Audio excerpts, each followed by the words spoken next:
এবার বিহারে হুড়মুড়িয়ে ভাঙল দুটি সেতু। 15 দিনের 7টি দুর্ঘটনায় চিন্তিত প্রশাসন। অনেকেরই দাবি করেছেন ভয়ঙ্কর দুর্নীতির জেরেই এই হাল বিহারের। গত 15 দিন সপ্তম দুর্ঘটনা। সেতু বিপর্যয় অব্যাহত বিহারে। এবার রাজ্যের সিবান জেলায় ভেঙে পড়ল দুটি সেতু। বুধবার ভারী বর্ষণের সময় এই দুর্ঘটনাটি ঘটে।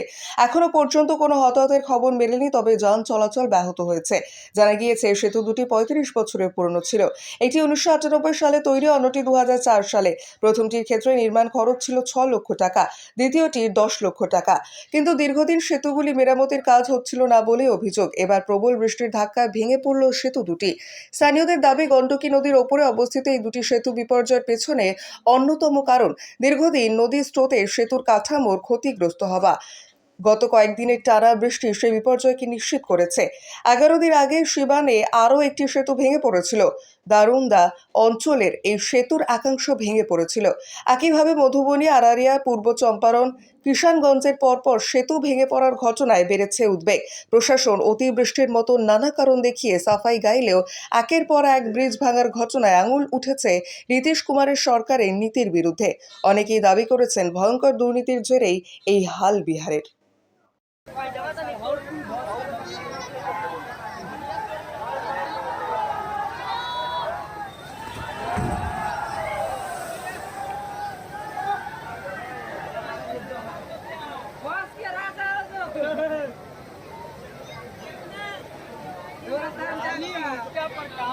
नदी के पास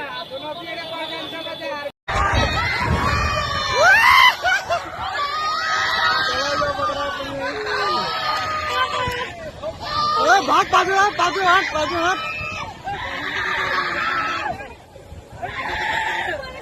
बगरा नदी का पुल चला गया। देखिए आवाज भी नहीं। देखिए यहाँ पे क्या हो गया।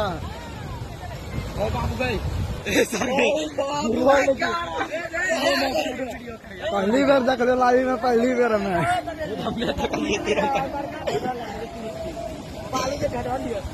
आप पानी को ना पुल देखिए, 1 साल भी नहीं हुआ था इसको बनने से। देखिए टूट गया ये, थोड़ा सा पानी आया नदी में और ये देखिए पूरा टूट गया है।